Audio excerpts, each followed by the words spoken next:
आज की बात रजत शर्मा के साथ।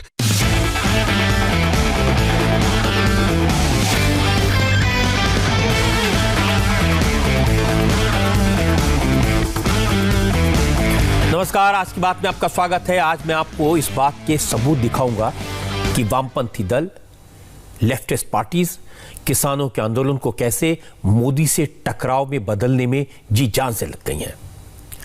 मैं आपको दिखाऊंगा कैसे सीपीआई, सीपीएम, मार्क्सवादी, लेनिनवादी, नक्सलवादी ये सब मिलकर किसानों की आड़ में अपना एजेंडा आगे बढ़ाने में लगे हैं। इसका एक एग्जाम्पल वो वीडियो है जिसमें एक महिला प्रधानमंत्री मोदी के खिलाफ बड़े खराब नारे लगवा रही है। नारों में मोदी मर जा तू, हाय हाय मोदी मर जा तू, ये कहलवा रही हैं। बड़ा दुख हुआ देखकर। मुझे लगा कि किसान तो इस तरह की भाषा का इस्तेमाल नहीं करते।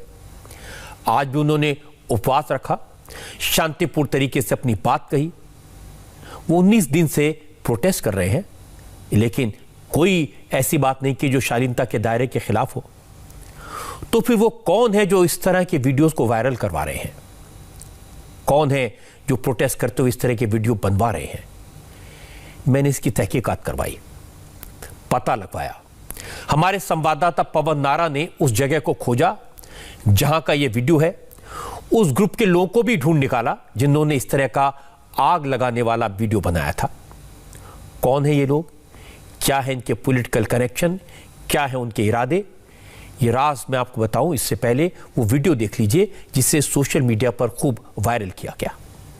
मोदी मर जा तू, हाय हाय मोदी मर जा तू, शिक्षा बेच के खा घर मोदी मर जा तू, हाय हाय मोदी मर जा तू, रेल बेच के खा घर मोदी मर जा तू, हाय हाय मोदी मर जा तू, देश बेच के खा घर मोदी मर जा तू, हाय हाय मोदी मर जा तू, किसानों ने धोखा दे घर मोदी मर जा तू, हाय हाय मोदी मर जा तू, किसानों ने धोखा दे घर मोदी मर जा तू, हाय हाय मोदी मर जा तू, देश बेच के खा घर मोदी मर जा तू, हाय हाय मोदी। काफी लंबा वीडियो है, इसका कुछ हिस्सा मैंने आपको दिखाया।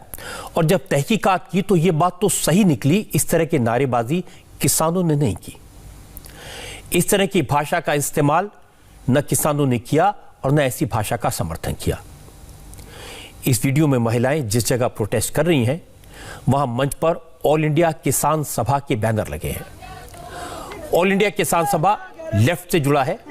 ये सीपीआई का संगठन है, कम्युनिस्ट पार्टी ऑफ इंडिया का संगठन।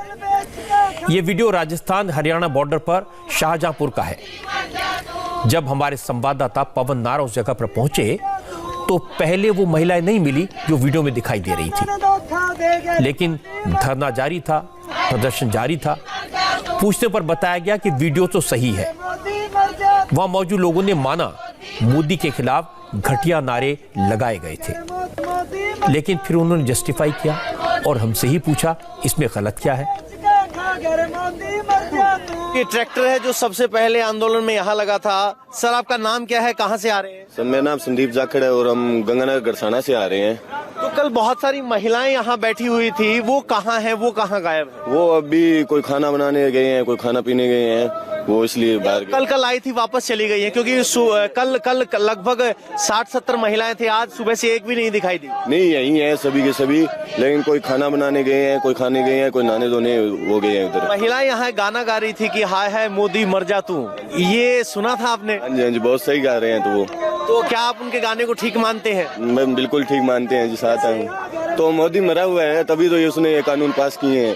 अगर वो अच्छा होता तो ये कानून पास नहीं करता। अच्छा, तो हम किसानों के मार रहा है। वो क्या गाने गा रही थी महिलाएं? यही कि मोदी तेरी खैर नहीं, अब हम आ गए हैं सड़कों पे, तो यही है। तो वो सही कह रहे हैं। सही कह रहे हैं। हाँ जी। अब इस तरह की भाषा किसानों ने तो इस्तेमाल नहीं की। पवन नारा ने उन महिलाओं को खोजा जिन्होंने मोदी के खिलाफ इस तरह की अभद्र भाषा का इस्तेमाल किया था।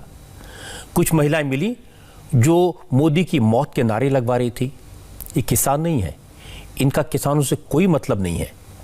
जब सवाल पूछे तो एक ही तरह का तरीका जवाब देने का। सवाल पूछने वाले का विरोध करने लगो, उसके खिलाफ शोर मचाने लगो। इन लोगों ने वही किया। लेकिन पवन नारा हिम्मत वाले रिपोर्टर हैं, उन्होंने हार नहीं मानी और जो जवाब मिले उसे सुनकर आप खुद ब खुद समझ जाएंगे ये नारेबाजी प्रदर्शन का नहीं, साजिश का हिस्सा है। पहले तो ये बताओ आप कैसे बात पूछ रहे हो? ये बात इसलिए पूछ रहे हैं, वीडियो वायरल हुआ था, तो ये क्या सही मानते हो, गलत मानते हो? यही हुआ था, कल की बात है, हम भी यहाँ कल थे। मोदी मर गयो, मैं कहने लग रहे हैं तू समर्थन कर, तू हमारी मर्जी है, मैं जो मर्जी कहूँ, ठीक है? ये सही है गलत है तो बात नहीं कहना, तना अच्छी लगे तू चला दे, ना अच्छी लगे तने ना अच्छी लगे तू ना चला। यह बात ओ बात पूछने लग रहे हो कि मोदी मर गया थे, वो गानो गान लग रहे हो क्योंकि तो सही है। यहाँ भजन हो रहा है, भजन को नहीं लग रहे हो, नहीं मुकान देने लग रहे हमें। मुकान बोलते हैं इसको? हाँ। क्या होता है मुकान? मर गयो वो, मरा गो बीमार शामे भी न जागे, और ठीक है बीमारी लग गई है अभी ने, बीमारी मिटाने जा शामी ने। ऐसी अभद्रता की जितनी निंदा की जाए कम है। बताया गया कि कल नारेबाजी में जो महिलाएं दिख रही थी वो आशा वर्कर्स का एक ग्रुप था। लेफ्ट पार्टी से जुड़े इस तरह के ग्रुप रोज आते हैं और चले जाते हैं। लोग बदलते रहते हैं लेकिन माहौल नहीं बदलता। आज दूसरे लोग प्रदर्शन में बैठे, महिलाओं के बीच कैमरा देखकर नारेबाजी तो बंद हो गई, लेकिन प्रदर्शनकारियों के बीच बैठी एक और महिला से पवन नारा ने बात की। इस महिला ने भी प्रधानमंत्री के खिलाफ लग रहे आपत्तिजनक नारों को सही ठहराया, जस्टिफाई किया। ये सरकार जनता ने बनाई है, जनता के हित के लिए कार्य नहीं करती है, तो जनता को बनाने का अधिकार है ना, तो जनता को मारने का भी अधिकार है। वो जनता का कॉलर पकड़ के उसको नीचे भी गिरा सकती है और अगला इलेक्शन गिरा देगा। ये मोदी का घमंड चकनाचूर हो जाएगा। जो आज राजतंत्र उसने फैला रखा है ना, लोकतंत्र का गला घोट रखा है। आज जो ये औरतें गीत गा रही है ना, इनका गला घोटा जा रहा है, इनके अधिकारों का हनन किया जा रहा है, इनको MSP नहीं किया जा रहा है, इनकी रसोई पे घात हो रहा है, इनके अधिकारों पे घात हो रहा है, इनके बच्चों पे पेट पे लात मारी जा रही है। तो वो माँ क्या गाएगी? वो माँ यही गाएगी, अनपुता मर जा। मुश्किल है कि जिन लोगों को किसान बताकर उनके वीडियो सोशल मीडिया पर वायरल किए जाते हैं वो असल में किसान नहीं है, लेफ्ट पार्टीज के कमिटेड वर्कर्स हैं, कार्यकर्ता हैं, जो किसानों के भेष में किसानों को सपोर्ट करने के नाम पर किसानों के आंदोलन को बदनाम करने की नीयत से किसानों के बीच में घुस गए हैं। जब ये लोग कैमरे देखते हैं तो और जोर जोर से नारे लगाने लगते हैं। आज जब पवन नारा शाहजहांपुर बॉर्डर पर महिलाओं से बात करने की कोशिश कर रहे थे, उसी वक्त कुछ नौजवान आकर नारेबाजी करने लगे। इन नारों का किसानों से कोई लेना देना नहीं था। वही नारे लगाए जो टुकड़े टुकड़े गैंग के लोग JNU में लगाते थे, शाहीन बाग में लगाते थे, अलीगढ़ मुस्लिम यूनिवर्सिटी में हमने ये नारे सुने हैं। जब पवन ने पूछा इस तरह के नारों से क्या होगा, तो कुछ लोगों ने कहा ऐसे नारे तो इंदिरा गांधी के जमाने में भी लगते थे, अब मोदी के लिए लग रहे हैं तो कौन सी बड़ी बात है।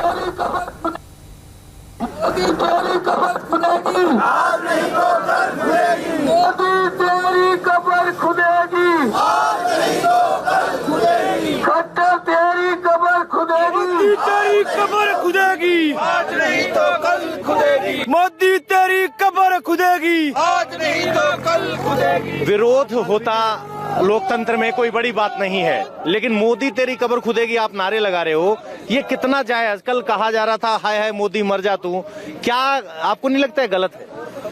गलत क्या है इसमें? मोदी देश की कब्र खोद रहा है। विरोध देश की ऐसी कर दी मोदी ने। किसान देखो कितनी हालत में आज है। देखो आदमी अच्छा करेगा तो जाम किसान लगाया है, ये जाम किसान लगाया है, किसान ने लगाया है कि मोदी ने लगाया है। ठीक है, खट्टर सरकार मुर्दाबाद। हम एक हैं, हम एक हैं। हम सिर्फ ये कह रहे हैं कि ये आप अपना अधिकार मानते हैं इस बात करना। हम जैसे छोटे छोटे होते थे ना, उस टाइम पे भी ऐसे ही नारे लगते थे, कोई मूवमेंट होता था तब हम सुनते थे। राजस्थान में बोलते थे इंदिरा गांधी खोखे खांदी पट मर जांदी। ये हमें बचपन का याद है। खोखे मतलब खेजड़ी को वो लगती है ना जो फली, उसको खोखे बोलते थे। तो ये नारा होता था इंदिरा गांधी खोखे खांदी पट मर जांदी, मतलब अचानक से मर गई। वो भी हमें तब याद है कि वो चीज तो पुरानी, लोगों में अपना अपना तरीका होता है ये चीज कहने का। लेकिन सच्चाई कुछ और है। शाहजहांपुर बॉर्डर पर बैठे आंदोलनकारियों के हाथों में लेफ्ट के झंडे हैं, चारों तरफ ऑल इंडिया किसान सभा के झंडे दिख रहे हैं। पवन नारा की रिपोर्ट आप देखिए, इससे आपको इस आंदोलन की पूरी सच्चाई समझ आ जाएगी। शाहजहांपुर में जो किसान आंदोलन चल रहा है, इसकी अगुवाई AIKS कर रहा है, ऑल इंडिया किसान सभा, जो CPI का किसान संगठन है। और इस संगठन में अगर आप पीछे पोस्टर देखेंगे तो राजस्थान किसान सभा और गुजरात किसान सभा के पोस्टर लगे हुए हैं। इस टेंट के नीचे जो लोग बैठे हुए हैं, अगर आप इधर गाड़ियों पे नजर डालेंगे तो सभी गाड़ियों पर आपको AIKS के झंडे दिखाई देंगे, ट्रैक्टर से लेके गाड़ियों तक, और बहुत से झंडे यहां भी हैं। तो कहने के लिए जब हम इनसे सवाल पूछते हैं कि यहाँ के आंदोलन की अगुवाई कौन कर रहा है, तो संयुक्त संघर्ष समिति इस तरह का नाम लिया जाता है, लेकिन असल में इस बॉर्डर पर जो संघर्ष चल रहा है उसके पीछे AIKS है, ऑल इंडिया किसान सभा, जो कि CPI का संगठन है, और वही लोग यहाँ प्रदर्शन कर रहे हैं। अब ये बात तो साफ है कि इस तरह के खूनी नारे लगाने वाले किसान तो नहीं हैं। किसान तो अपनी मांगे मनवाने के लिए शांतिपूर्ण तरीके से धरने पर बैठे हैं। किसानों ने अपनी बात शालीनता से कही है। सर्दी का मौसम है, बारिश हुई है, लेकिन किसानों ने न हिम्मत छोड़ी न उन्होंने शालीनता छोड़ी। तरह तरह के प्रोवोकेशन हुए, लेकिन किसान भाइयों ने ऐसी कोई बात नहीं की जो शालीनता के दायरे से बाहर हो। लेकिन कभी टुकड़े टुकड़े गैंग, तो कभी एंटी मोदी मोर्चा, तो कभी माओवादी, कभी लेनिनवादी किसानों के इस आंदोलन को टकराव में बदलना चाहते हैं। ये वो लोग हैं जिन्होंने कभी दिल्ली का पानी बंद करने की बात की, कभी दूध सब्जी बंद करने की बात की, लेकिन किसानों ने इसे रिजेक्ट कर दिया। ये वो लोग हैं जो इस आंदोलन का कोई हल नहीं चाहते। मैंने आपको इसके सबूत दिखाए हैं। और नफरत फैलाने की कोशिश सिर्फ हमारे देश में नहीं हो रही, लंदन से लेकर न्यूयॉर्क तक ऐसी कई रिपोर्ट्स आई जहां पाकिस्तान के कहने पर लोग सड़कों पर उतरे, नरेंद्र मोदी के लिए, भारत के प्रधानमंत्री के लिए अपशब्दों का इस्तेमाल किया, उनके विरोध में नारे लगाए, अभद्र भाषा का इस्तेमाल किया। कनाडा में तो यह दौर कई दिन तक चला। कुछ दिन पहले की बात है, कनाडा में खालिस्तान का समर्थन करने वालों ने मोदी के खिलाफ इसी तरह के आपत्तिजनक नारे लगाए थे। कनाडा में थोड़े से लोगों ने इकट्ठा होकर मोदी की हत्या की बातें की थी। इन खालिस्तान समर्थकों को हवा मिली थी कनाडा के प्राइम मिनिस्टर जस्टिन ट्रूडो से। ट्रूडो ने वहां बैठे बैठे दिल्ली के बॉर्डर पर चल रहे किसान आंदोलन की आग में घी डालने का काम किया था। वहां के अपने सिख MPs के प्रेशर में आकर भारत में किसानों को आंदोलन तेज करने के लिए उकसाया था, और ऐसा स्टैंड लिया जो किसी हेड ऑफ स्टेट को शोभा नहीं देता। लेकिन आज ट्रूडो को कनाडा में ही अपने लोगों से करार जवाब मिला। बड़ी संख्या में लोग इकट्ठा हुए और उन्होंने कहा कि ट्रूडो तो खुद ही कनाडा के किसानों के खिलाफ है। वो ये कह रहे थे कि ट्रूडो कनाडा में तो अपने खिलाफ बोलने की इजाजत नहीं देते, लेकिन भारत में लोगों को मोदी सरकार के खिलाफ बोलने के लिए भड़का रहे हैं। ये पूरा वीडियो देखने लायक है, क्योंकि इसमें पहले तो लोग ट्रूडो के खिलाफ नारे लगाते हुए कहते हैं कि लॉक हिम अप, यानी उसे जेल में डाल दो, और फिर आखिर में इन लोगों ने नरेंद्र मोदी की जिंदाबाद के नारे लगाए, मोदी मोदी के नारे लगाए। We must use Canadian law to make sure that this man gets locked up eventually.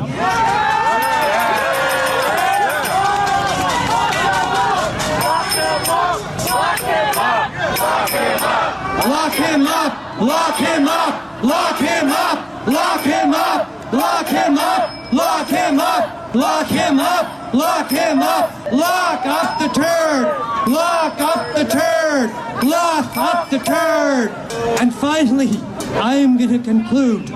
I am going to conclude by praising and encouraging us to stand with our international allies and our well-wishers, heroic government of Modi in the Republic of India. What kind of a prime minister do we have, folks? We have a crypto-fascist that's trying to take away all our freedoms here in Canada. We have a guy who hobnobs with convicted terrorists. What the hell have we elected here? ये लोग इस बात से नाराज हैं कि एक तरफ तो ट्रूडो भारत में किसानों को अपनी आवाज उठाने के लिए कह रहे हैं, लेकिन कनाडा में उन्होंने ऐसे कई लोगों को गिरफ्तार किया जिनकी कोई गलती नहीं थी। ये लोग सिर्फ ट्रूडो की सरकार का विरोध कर रहे थे, तो वहां तो किसी को आवाज नहीं उठाने देते। इसलिए अब कनाडा के लोग जस्टिन ट्रूडो पर फासिज्म को बढ़ावा देने का इल्जाम लगा रहे हैं। I have some bad news to tell you, folks. Unfortunately, our country is sliding towards fascism. We have business owners who are imprisoned and locked up just for trying to earn a living. We have a woman on a beach walking along a Pickering beach. She got fined just for walking her dog alone on an empty beach. We have religious leaders that are forbidden to preach to their flock in an open field in Manitoba. And reigning over this slide into crypto-fascism is the fascist-in-chief himself, Justin Trudeau in Ottawa. This crypto-fascist doesn't give a hoot about our country or about Canadians.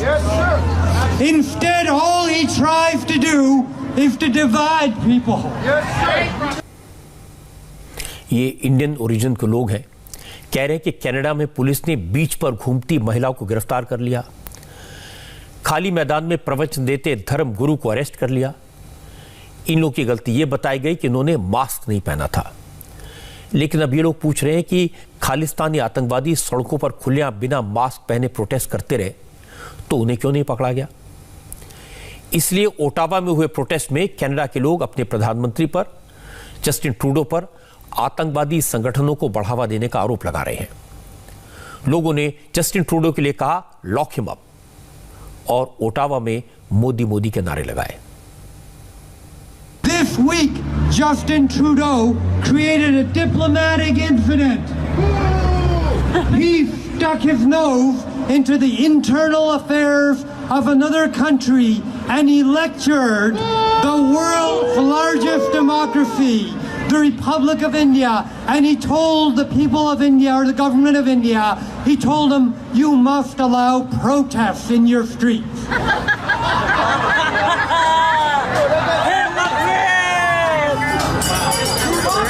Now, let me tell you about the largest democracy on the planet. They have large-scale protests right now over an internal issue, and they are allowing the protests to go freely. And this is the guy that Justin Trudeau lectures. But do you know why he lectured India? Do you know why he did it? To divide Canadians.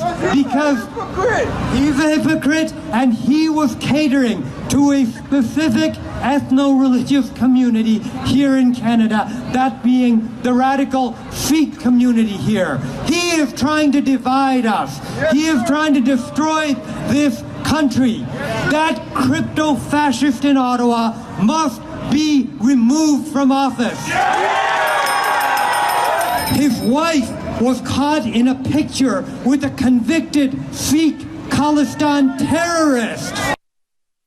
Modi, Modi, Modi, Modi, Modi, Modi, Modi, Modi, Modi, Modi, Modi, Modi, Modi, Modi, Modi, Modi, Modi. Canada के prime minister Justin Trudeau ने भारत के किसानों को भड़काने की कोशिश की, भारत सरकार की आलोचना की।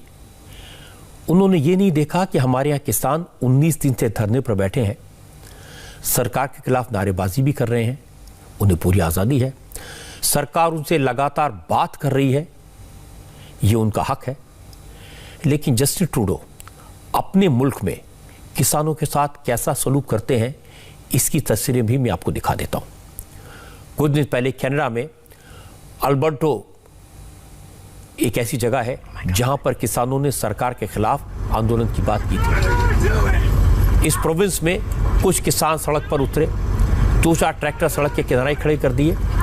जस्टिन ट्रूडो की आलोचना की तो ट्रूडो ने पुलिस भेजकर किसानों को गिरफ्तार करवा दिया, किसानों को मारा पीटा भी गया।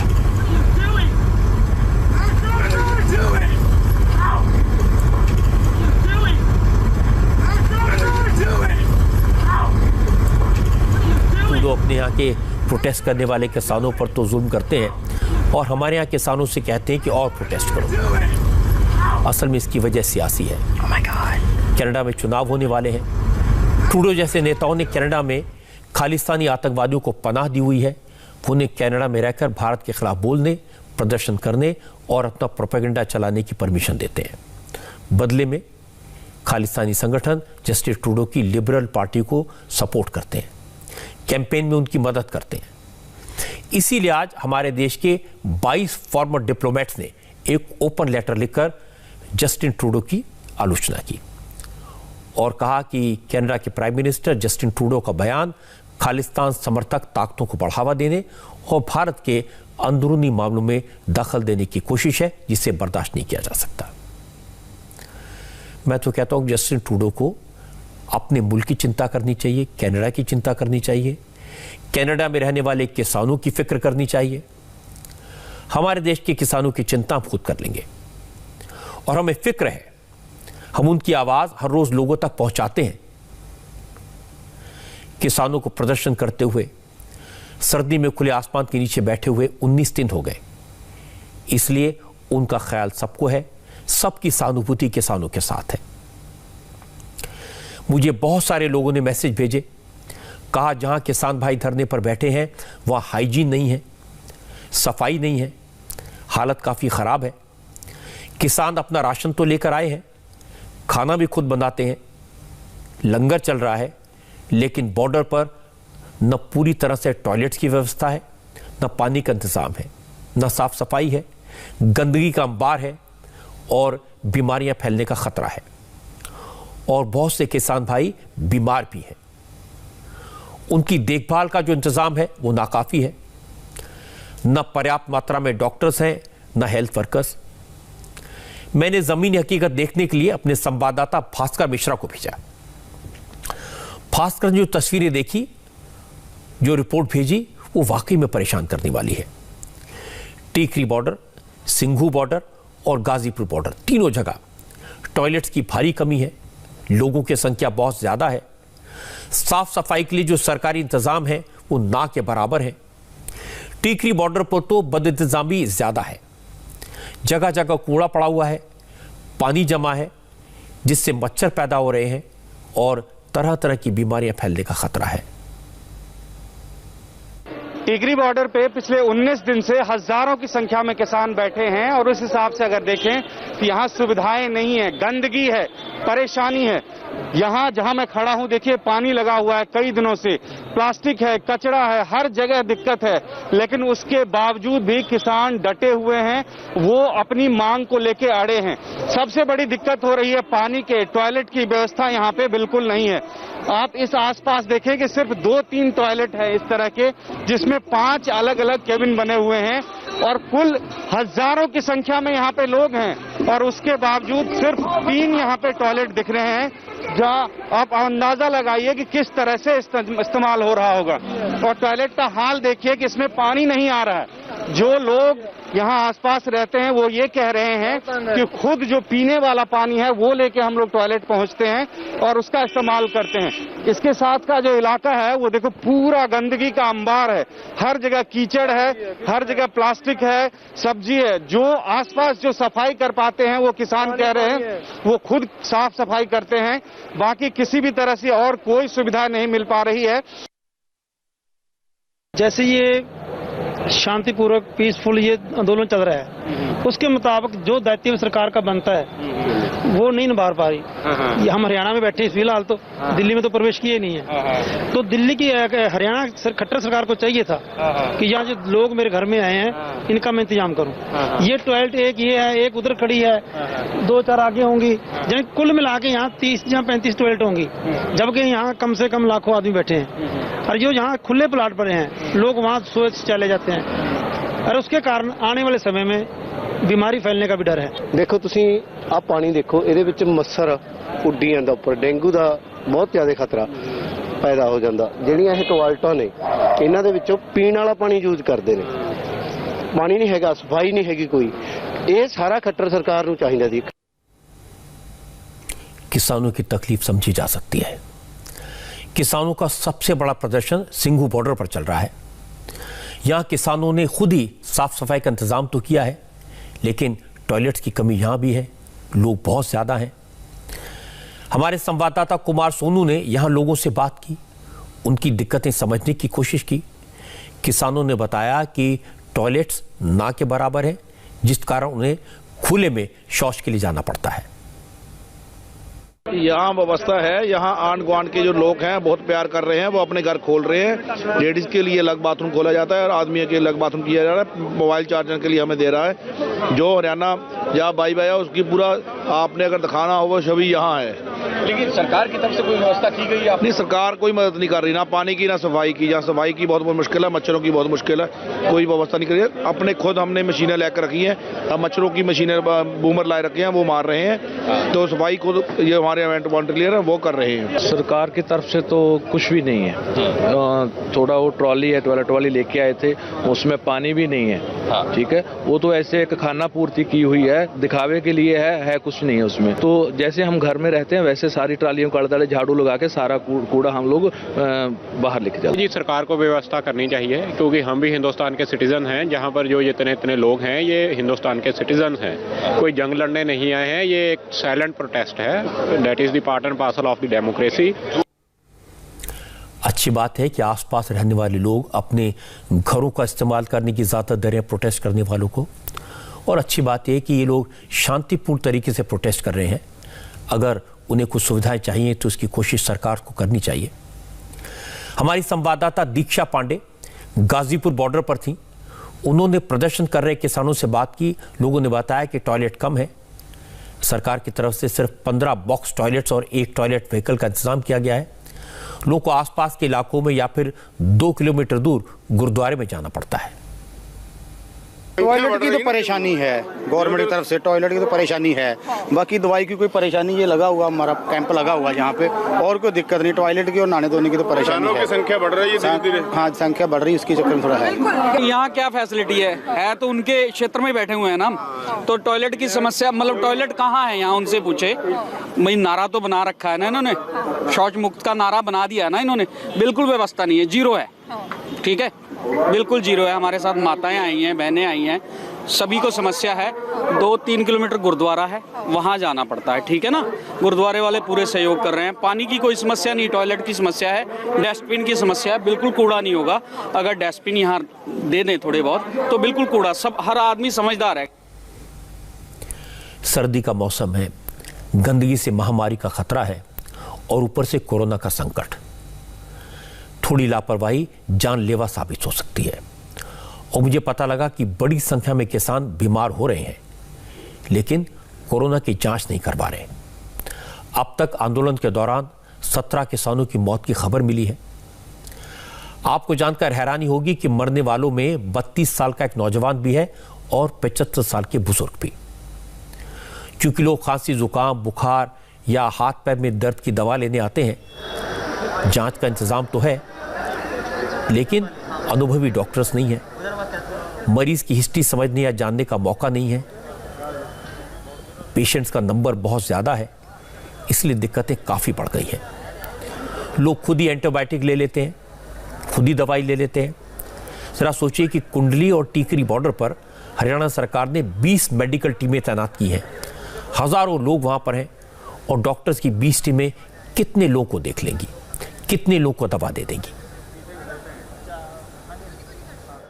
ये डॉक्टर्स की टीम है यहाँ पे, 7 से 8 डॉक्टर हैं और सैकड़ों की संख्या में लोग यहाँ पे रोज आते हैं। कितने लोगों की टीम है आपके पास यहाँ पे और कितना लोगों को टैकल कर पाते हैं आप लोग? पूरे दिल्ली में तो हमारे पास 50-55 डॉक्टर्स हैं पूरे दिल्ली के, जो हमारे डॉक्टर्स फॉर फार्मर्स करके हमने एक एसोसिएशन बनाई, उसमें जुड़ चुके हैं।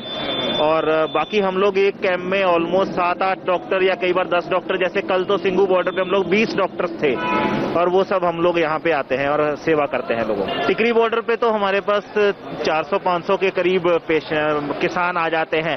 कईयों को तो सिर्फ अपना जनरल कंसल्टेशन चाहिए होता है, किसी किसी को ट्रीटमेंट भी रिक्वायर्ड होती है तो वो ट्रीटमेंट भी करते हैं। और उसके अलावा जब सिंघू बॉर्डर पे होते हैं तो सिंघू बॉर्डर पे हमारे पास जो है कम से कम भी 800-900 लोग आ जाते हैं, क्योंकि वहाँ पे भीड़ थोड़ी ज्यादा है। जो कॉमन एलिमेंट्स डायबिटिक्स हैं उसके लिए ट्रीटमेंट हम लोग देते हैं। उसके अलावा अगर कोई क्रॉनिक कंडीशन है, हाइपरटेंशन है, डायबिटीज है, उसको भी हम चेक करके, बीपी चेक करके, शुगर चेक करके, उस हिसाब से बाकी उनकी क्रॉनिक कंडीशन को समझ के उस हिसाब से उनको ट्रीटमेंट दे देते हैं। उसके अलावा अगर इनको जैसे पेशेंट को कोई थोड़ी बहुत जैसे चोट लगी हुई है, कोई खरोच है, तो उस तरह का माइनर सा ड्रेसिंग और क्लीनिंग वो सब भी हम कर देते हैं। आज सुबह मैंने कुछ हैरान करने वाली तस्वीरें देखी, चौंकाने वाली तस्वीरें। ये तस्वीरें थी जिसमें एक सफाई कर्मी सर्जिकल मास्क के ढेर पर खड़ा है, फेंके गए हजारों मास्क को बोरे में भर रहा है। ये देखकर चिंता हुई, अगर इसमें से 2-4 मास्क भी कोरोना पॉजिटिव लोगों के हुए तो पूरे आंदोलन में शामिल किसान भाई कितनी मुश्किल में पड़ सकते हैं। हमारे संवाददाताओं ने जो तस्वीरें भेजी हैं, गंदगी का जो आलम दिखाया, वो भी हैरान करने वाला है, परेशान करने वाला है। चिंता की बात है कि किसानों के आंदोलन में बड़ी संख्या में बुजुर्ग हैं, महिलाएं हैं और बहुत सारे बच्चे भी हैं। अब मैं जो तस्वीर आपको दिखाऊंगा वो दिल्ली के बॉर्डर पर बैठे किसानों को जरूर देखनी चाहिए।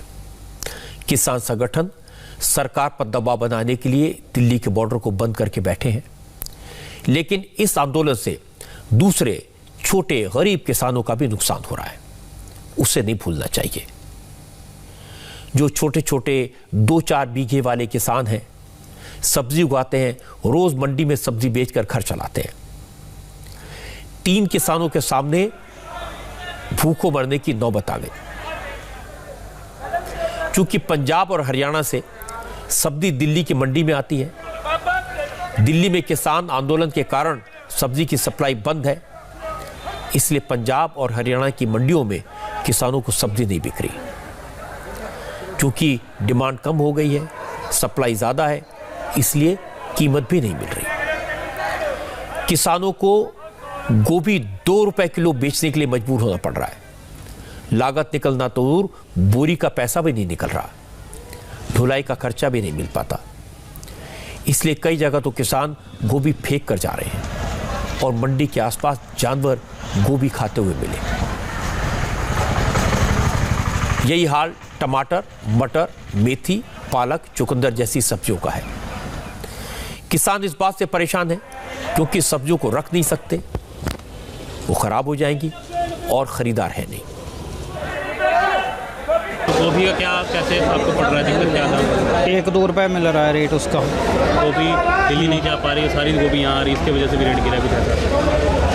थोड़ा बहुत असर हो सकता है, थोड़ा बहुत असर। क्योंकि दिल्ली भी नहीं माल जा रहा, जैसे दिल्ली की रास्ते बंद है सारे उधर के, इधर ही माल ज़्यादा आ रहा है लुधियाना में ही। तो वहाँ का माल यहाँ आ रहा है, उधर का माल इधर आ रहा है, उधर माल नहीं बिक रहा है। ऐसा हुआ है। ਤੁਹਾਨੂੰ ਲੱਗਦਾ ਕਿ ਜਿਹੜਾ ਅੰਦੋਲਨ ਚੱਲ ਰਿਹਾ ਕਿਸਾਨਾਂ ਦਾ ਉਹਦੇ ਕਰਕੇ ਵੀ ਨੁਕਸਾਨ ਹੋਇਆ? ਹਾਂ ਬਹੁਤ, ਜਿਹੜਾ ਹੁਣ ਦਿੱਲੀ ਵਾਲੀ सब्जी उरे आने लगी, साढ़े पैसा बचने से हट गया।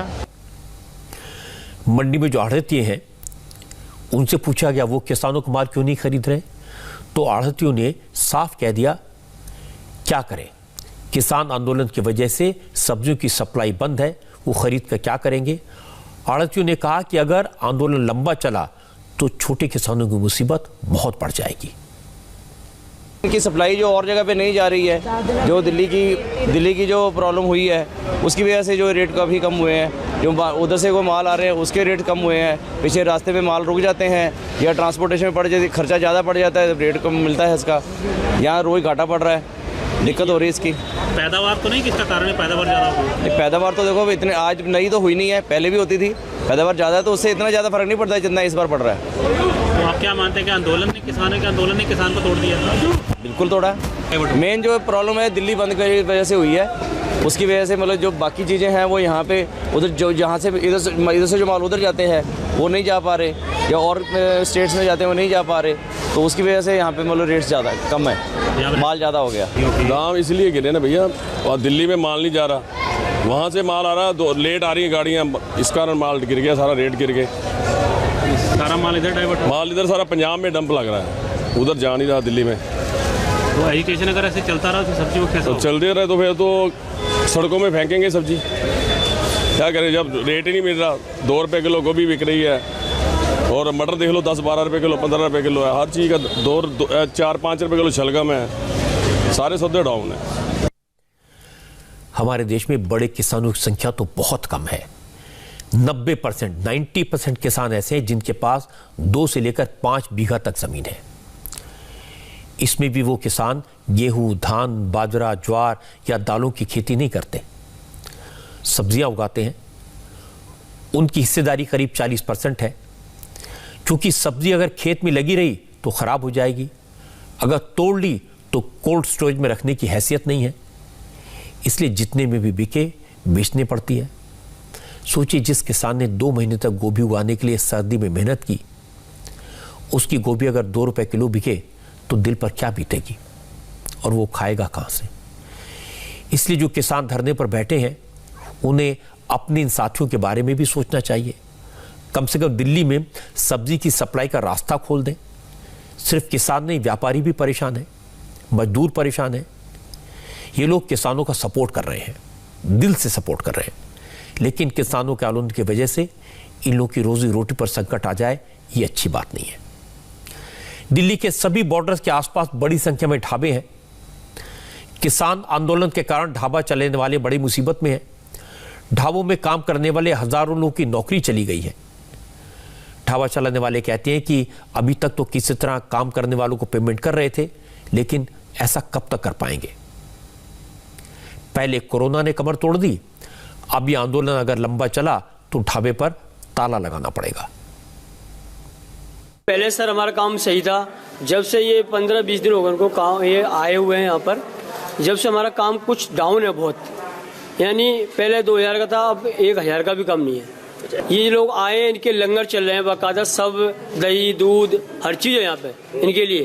पर और भी है, जो बाहर के लोग आते हैं वो भी अपने खाते हैं, पर यहाँ पे कोई खाने के लिए कोई नहीं आता है। हमारे पास 20 आदमी है काम करने वाले, पर इनके अपने घर से ही तनख्वाह दे रहे हैं इस टाइम, पर काम नहीं है। आंदोलन का असर इंडस्ट्री पर भी पड़ा है। सिंघू बॉर्डर के आसपास कुंडली इंडस्ट्रियल एरिया है, यहाँ करीब 1300 इंडस्ट्रीज हैं, लेकिन किसान आंदोलन के कारण न तो रॉ मटेरियल आ रहा है, न फाइनल प्रोडक्ट की सप्लाई हो रही है। जिन यूनिट्स में रॉ मटेरियल है वहां कारीगर नहीं पहुंच पा रहे। इस सब का नतीजा ये है कि इंडस्ट्री ठप हो रही है। रोज करीब 200 करोड़ रुपए का नुकसान होता है। देखिए, हमारे यहाँ पे जो मेन दिक्कतें आ रही हैं, सबसे पहली मेन दिक्कत है कि जो लेबर फैक्ट्री में काम करना आना चाहती है, सुबह आती है और रात को जाती है, वो किसी ना किसी साधन के थ्रू फैक्ट्री में पहुँचते हैं। बट साधन ना चलने की वजह से जो लेबर अगर 100% फैक्ट्री चल रही थी तो आज 20 से 30% फैक्ट्री चल रही है और 60-70% लेबर ही नहीं पहुंच पा रही है। दूसरा, जो हमारे रॉ मटेरियल्स थे जिसकी वजह से हमारे को प्रोडक्शन करना था जिनके यूटिलाइजेशन से, आज वो रॉ मटेरियल्स फैक्ट्री में नहीं पहुंच रहे हैं, तो हमारी जो प्रोडक्शन, जो ऑर्डर्स लाइन में भी हम उसको भी प्रोड्यूस नहीं कर पा रहे हैं, and the entire production is just going down day by day. तीसरी जो मेन प्रॉब्लम है, बायर इज लूजिंग कॉन्फिडेंस। यहाँ पूरा देश एक तरफ अपना काम कर रहा है, सिर्फ एक कुंडली इंडस्ट्रियल एरिया में ये प्रॉब्लम आई हुई है, और आज हम कुंडली इंडस्ट्रियल एरिया के पार्ट होने की वजह से हम अपनी फैक्ट्रीज को प्रॉपरली रन नहीं कर पा रहे हैं। तो हमारी मेन सबसे बड़ी समस्या ये है कि आवाजाही में जो प्रॉब्लम हुई है उसको किसी भी तरीके से हल किया जाए, ताकि हमारी लेबर, हमारा रॉ मटेरियल और फिनिश गुड्स, ये तीनों चीज़ें मूव कर सकें। हम लोगों को किसान आंदोलन से दिक्कतें ये आ रही हैं कि इस इंडस्ट्रियल एरिया में, कुंडली इंडस्ट्रियल एरिया में कम से कम 1300 यूनिट्स रनिंग हैं और 1.25 लाख से लेकर 1.5 लाख वर्कर्स यहाँ काम करते हैं। वर्कर्स फैक्ट्रियों तक पहुँच नहीं पा रहे हैं, हाईवे क्रॉस करके फैक्ट्रीज तक आ नहीं पा रहे हैं। रॉ मटेरियल और फिनिश गुड्स की आना जाना दोनों रुके हुए हैं। इससे काफ़ी प्रभाव पड़ रहा है हमारे काम करने पर। हम लोग अभी कोविड की मार से निकले ही हैं। बहुत मुश्किल से पटरी पर लाइन गाड़ी आई थी, और ये किसान आंदोलन का है। कोई भी आंदोलन हो, कैसा भी आंदोलन हो, उन्हें हमारे देश में संविधान अधिकार देता है आंदोलन करने का, लेकिन किसी को इनकन्वीनियंस करके अगर आप आंदोलन करते हैं तो मेरे ख्याल से आंदोलन भी अपनी सीरियसनेस खो देता है, और लोगों की तरफ भी, जो लोगों का जो रवैया होता है उनकी तरफ, वो सॉफ्ट होने की जगह उनके मन में एंटी फीलिंग आती है। एक दिन में 2 दिन काम ना हो, इंडस्ट्री यूनिट 2 दिन बंद रहे, तो उसके मालिक को कुछ पैसे का नुकसान तो होता है, मुनाफे में कमी आ जाती है। लेकिन सबसे ज़्यादा असर होता है हज़ारों मजदूरों पर जो रोज़ कमाते हैं। एक दिन भी अगर इंडस्ट्री बंद रही तो इन हज़ारों मजदूरों के घर में चूल्हा नहीं जलता। इनकी फिक्र करना भी हम सबकी जिम्मेदारी है। जो किसान आंदोलन कर रहे हैं उनकी भी जिम्मेदारी है कि वो इन मजदूर भाइयों के बारे में सोचें। उनके भी घर हैं, उनके भी छोटे छोटे बच्चे हैं। हालांकि दिल्ली बॉर्डर पर जो किसान संगठन धरना दे रहे हैं वो फिलहाल कह रहे हैं कि सरकार ही रास्ता निकाले। वो तब तक नहीं जाएंगे जब तक कानून वापस नहीं होते। हालांकि कुछ किसान नेताओं ने सरकार से बातचीत की पहल की है। भारतीय किसान यूनियन के भानु गुट ने आज रक्षा मंत्री राजनाथ सिंह से बात की और उसके बाद दिल्ली नोएडा के चिल्ला बॉर्डर पर रास्ता खोल दिया। भानु प्रताप सिंह ने सरकार के सामने अपनी 18 मांगे रखी, जिसमें से सबसे अहम मांग किसान आयोग के संगठन की है। किसान आयोग बनाया जाना चाहिए, ये उनकी मांग है। सरकार ने भरोसा दिया उनकी मांगे पूरी कर दी जाएंगी, जिसके बाद दिल्ली जाने वाले रास्ते पर लगे बैरिकेड हटा दिए गए। दिल्ली नोएडा रूट के चिल्ला बॉर्डर से ट्रैफिक खुला तो नोएडा पुलिस के अफसरों ने भानु प्रताप सिंह को फूलों से लाद दिया। तालियां बजी, गुलदस्ते दिए गए। हालांकि भारतीय किसान यूनियन भानु गुट के रास्ता खाली करने के फैसले पर अब दूसरे किसान संगठन उंगलियां उठा रहे हैं। भानु प्रताप सिंह पर तरह तरह के आरोप लगाए जा रहे हैं। इससे नाराज भानु प्रताप सिंह ने सभी किसान नेताओं की सीबीआई जांच कराने की मांग कर दी।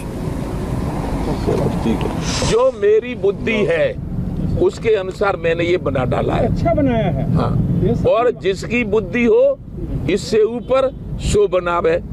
मैं अपनी बुद्धि से अपनी प्रेस कॉन्फ्रेंस कर रहा हूँ। मुझे जो बेईमान बताएगा और मैंने बेईमानी नहीं की है तो मैं उसे नीच, निकम्मा और बेईमान बताऊंगा। और मैं ये कह रहा हूँ सीबीआई जांच होनी चाहिए भारत के सभी किसान नेताओं की, चाहे वो पंजाब के हों, हरियाणा के हों, उत्तर प्रदेश के हों, भानु प्रताप सिंह हो या राकेश टिकैत हो। सारे इनके प्रतिष्ठानों पे कल से ताले पड़ जाने चाहिए। कल से चाहे पेट्रोल पंप हो, चाहे बसें हो, चाहे होटल हो, चाहे कोई कुछ हो, ताले कल से। तभी किसानों का और देश का भला होगा और तभी सरकारें किसानों की मांग पूरी कर पाएंगी। क्यों कि इन किसानों ने तो, किसान नेताओं ने तो अरबों खरबों की संपत्ति बना ली है और ये बना रहे हैं और किसानों को लड़वाने के लिए। तो सबकी जांच होनी चाहिए, मेरी भी जांच होनी चाहिए। भानु प्रताप सिंह पुराने किसान नेता हैं। उन्होंने महेंद्र सिंह टिकैत के साथ काफी काम किया है। लेकिन मेरा कहना है कि अगर उन्होंने सरकार के बुलावे को मंजूर किया, बात की, इससे वो किसान विरोधी नहीं हो जाते। इसी तरह जो किसान नेता सरकार से बात नहीं कर रहे हैं वो सरकार विरोधी नहीं हो जाते। लोकतंत्र में दोनों तरह की बातें होती हैं। जिसको आंदोलन करना है करे, जिसको बात करनी है करे। लेकिन लोकतंत्र में रास्ता तो बातचीत से ही निकलता है। दोनों पक्षों को दो दो कदम पीछे हटना पड़ता है। सरकार पीछे हटने को तैयार है और इसका असर हो रहा है कि अब कई किसान संगठन सरकार के साथ आकर खड़े हो गए हैं। आज भी उत्तर प्रदेश, केरल, तमिलनाडु, तेलंगाना, बिहार और हरियाणा के 10 किसान संगठनों ने कृषि मंत्री नरेंद्र सिंह तोमर से बात की और किसान कानूनों पर सरकार को सपोर्ट करने की बात कही। मीटिंग के बाद नरेंद्र सिंह तोमर ने कहा कि वो आंदोलन कर रहे किसानों से अपील करेंगे, बात करें। किसान उनकी हर आशंका का जवाब देने को तैयार है और उम्मीद करनी चाहिए कि किसान संगठनों के नेता सरकार की बात सुनेंगे और अपनी बात खुलकर कहेंगे। कर्नाटक के कोलार में आईफोन असेंबलिंग करने वाली एक कंपनी में तोड़फोड़ हुई है।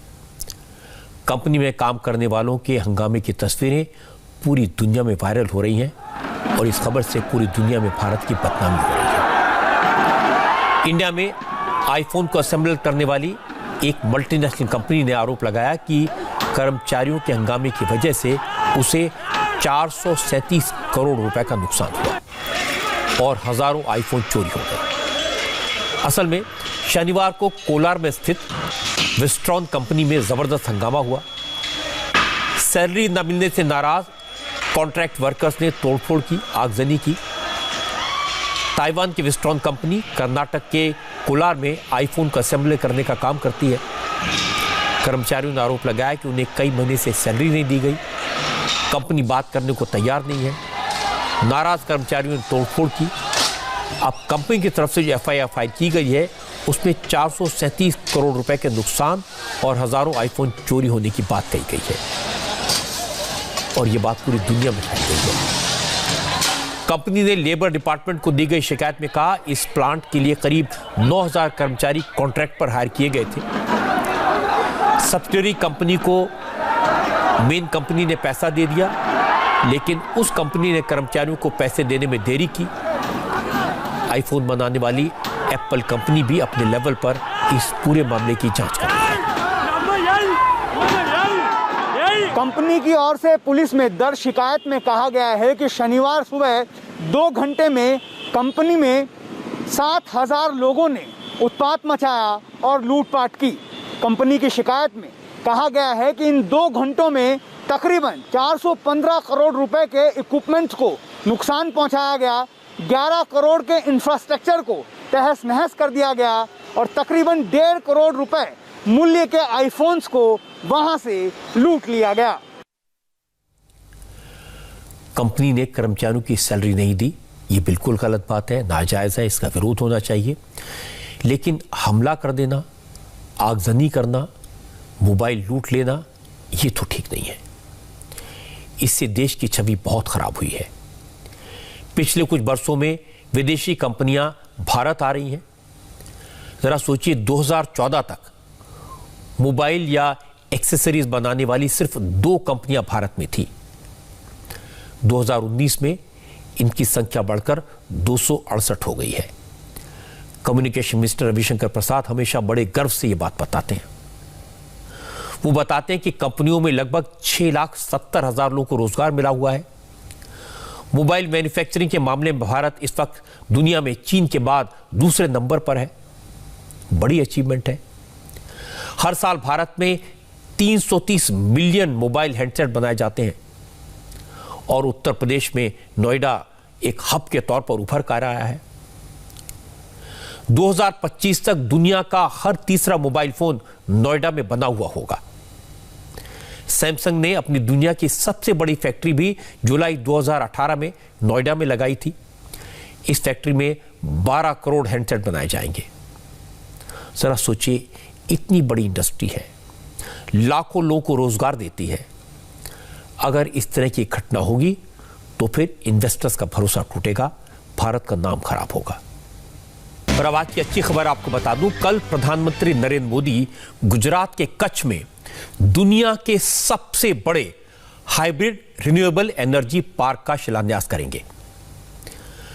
यह एनर्जी पार्क कितना बड़ा होगा, कितना विशाल होगा, यह सुनकर आप हैरान रह जाएंगे। यह पार्क 800 स्क्वायर किलोमीटर में फैला होगा, यानी यह पार्क आकार के हिसाब से पूरे दिल्ली शहर से बड़ा होगा।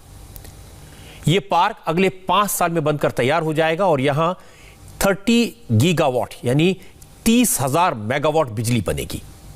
फिलहाल इस पार्क में Adani green, Suzlon, NTPC, Gujarat state energy corporation और सोलर एनर्जी कॉरपोरेशन समेत 6 पार्टनर कंपनियां हैं। हमारे संवाददाता निर्णय कपूर ने बताया कि 25,000 मेगावाट एनर्जी विंड मिल और सोलर पैनल्स के कॉम्बिनेशन से बनेगी, जबकि विंड पार्क से 5,000 मेगावाट बिजली और पैदा होगी। यहाँ पे अब विश्व का सबसे बड़ा hybrid energy park, renewable energy park जो है वो एस्टेब्लिश होने जा रहा है और खुद प्रधानमंत्री मोदी इसकी नींव रखेंगे। इसका सबसे बड़ा फायदा ये होगा कि हमारी जो डिपेंडेंसी है पारंपरिक ऊर्जा स्रोतों पर, फॉसिल फ्यूल पर, वो काफ़ी हद तक कम होगी और 2022 तक जो हमारा टारगेट है 175 गीगावाट रिन्यूएबल एनर्जी जनरेट करने का देश में, उसको पूरा करने में ये बहुत महत्व की भूमिका अदा करेगा ये प्रोजेक्ट। गुजरात में बिजली की कोई कमी नहीं है, एनर्जी सरप्लस में है। गुजरात से बिजली दूसरे राज्यों को सप्लाई की जाती है। जब ये पार्क बन जाएगा तो ये बहुत सारे राज्यों की ज़रूरत को पूरा करेगा और बड़ी बात यह है कि बिजली सस्ती हो जाएगी और ग्रीन एनर्जी होगी। इससे किसी तरह के पॉल्यूशन का कोई खतरा नहीं होगा। दुनिया अब जिस दिशा में सोच रही है, मोदी ने उस दिशा में काम पहले शुरू कर दिया है। ऐसे प्रोजेक्ट से पूरी दुनिया में भारत का बड़ा नाम होगा। अब एक नजर उन बड़ी खबरों पर जो कल सुर्खियां बनेगी। मैंने आपको बताया कि प्रधानमंत्री मोदी कल कच्छ में 30,000 मेगावाट कैपेसिटी के दुनिया के सबसे बड़े सोलर एनर्जी पार्क का शिलान्यास करेंगे। कल से रेलवे की 1,40,000 वैकेंसीज को भरने के लिए मेगा भर्ती का प्रोसेस शुरू होगा। करीब 2.5 करोड़ युवा इसमें शामिल होंगे। हिंदू मान्यताओं के मुताबिक कल से खरमास लग जाएगा। खरमास में शादी विवाह जैसे शुभ कार्य नहीं किए जाते। और वक्त हमारी स्पेशल रिपोर्ट का। मैंने आपको देश की खबरें दिखाई, अब जरा अपने पड़ोसी मुल्क पाकिस्तान का हाल जान लेते हैं।